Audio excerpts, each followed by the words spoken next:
UGC के मुद्दे पर बोलते हुए ब्राह्मणों को लेकर मशहूर शिक्षक खान सर ने कुछ ऐसा कर दिया है जिससे बवाल मच गया है।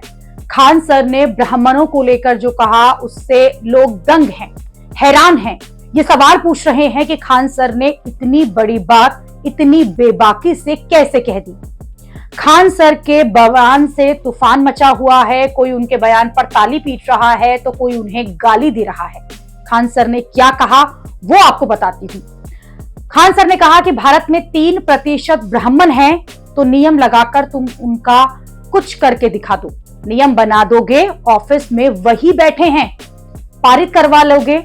थाना, जुडिशरी, मीडिया, संसद, कहां कहां, बस 3% हैं ये लोग।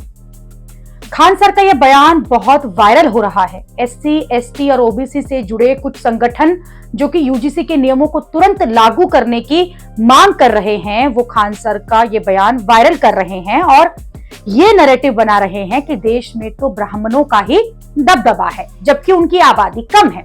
इसलिए यूजीसी के नियमों में ब्राह्मणों को प्रोटेक्शन की क्या ही जरूरत है। ऐसी ही बातें वरिष्ठ वकील इंदिरा जयसिंह भी कह चुकी हैं कि ब्राह्मणों को सुरक्षा की क्या जरूरत है। वो तो हर जगह दबदबा बनाए हुए हैं, वो तो हमारे सिर के ऊपर बैठे हैं।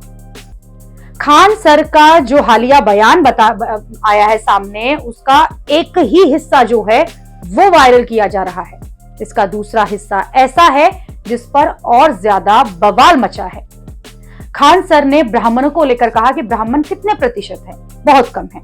कोई नियम कानून लगाकर कोई उनको कुछ कर दे, उन्हें पता है कि नियम हम बना देंगे, लेकिन जाएगा ऑफिस में ही और ऑफिस में वहां वही बैठे हैं, करा लेंगे। क्या है ताकत शिक्षा की। कोई उन्हें समाज में थाली में परोसकर नहीं दिया था। उन्हीं के लीजिए आप, आज से 1000 साल पहले भी वो शिक्षित थे। चाहे देखिए कम खाएंगे लेकिन बच्चों को जरूर पढ़ाएंगे। आप भले ही कुछ भी कह लीजिए लेकिन उनके त्याग को मत भूलिए।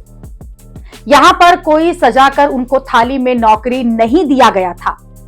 उन्हें आरक्षण भी नहीं मिलता है, बाकियों से ज्यादा नंबर ले आते हैं, फिर वो लेते हैं वहां। आरक्षण है उनका नहीं ना।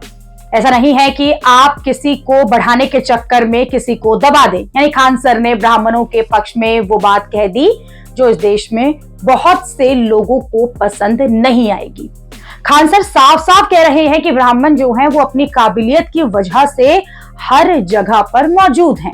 खान सर की ये बातें तब वायरल हो रही हैं जब सुप्रीम कोर्ट ने यूजीसी के नियमों पर रोक लगा दी है और इस फैसले के विरोध में जेएनयू से लेकर बनारस यूनिवर्सिटी तक प्रोटेस्ट चल रहा है। इसके साथ ही इस फैसले के लिए सुप्रीम कोर्ट को भी टारगेट किया जा रहा है और ये कहा जा रहा है क्योंकि सुप्रीम कोर्ट जो है वहां पे सामान्य वर्ग के जज जो हैं वो ज्यादा हैं, इसलिए फैसला तो उन्हीं के पक्ष में आएगा। ये भी कहा जा रहा है कि यूजीसी पर सुनवाई के लिए ओबीसी, एससी, एसटी के जजों की बेंच बनाई जाए। यानी कि सीधे सीधे देश के चीफ जस्टिस पर सवाल उठाए जा रहे हैं और उन्हें घेरा जा रहा है। ये सब सवाल तब उठ रहे हैं जब देश में एससी, एसटी और ओबीसी के जजों की कितनी भागीदारी है उसके आंकड़े आए हैं। निचली अदालतों की अगर बात की जाए तो निचली अदालतों में 14.15% दलित और 5% आदिवासी और 26% ओबीसी हैं, यानी करीब 45% एससी, एसटी और ओबीसी हैं और 55% जो है वो सामान्य वर्ग है। इन आंकड़ों को लेकर ये सवाल उठ रहे हैं कि जिस ओबीसी की आबादी 50% से ज्यादा है, कोर्ट में उनका प्रतिनिधित्व आबादी के हिसाब से आधा क्यों है। इसमें भी जो दक्षिण भारत के राज्य हैं वहां ओबीसी जजों की संख्या अच्छी खासी है, जैसे तमिलनाडु, कर्नाटक, केरल। ये वो राज्य हैं जहां पर ओबीसी जजों की संख्या 50% से ज्यादा है, जबकि दूसरी तरफ यूपी, बिहार, एमपी, महाराष्ट्र में 35% से भी कम है। हालांकि लोअर कोर्ट के मुकाबले हाई कोर्ट में तो ओबीसी, एससी, एसटी का प्रतिनिधित्व जो है वो काफी कम है। हाई कोर्ट में करीब 12% ओबीसी जज हैं, 4% दलित जज हैं।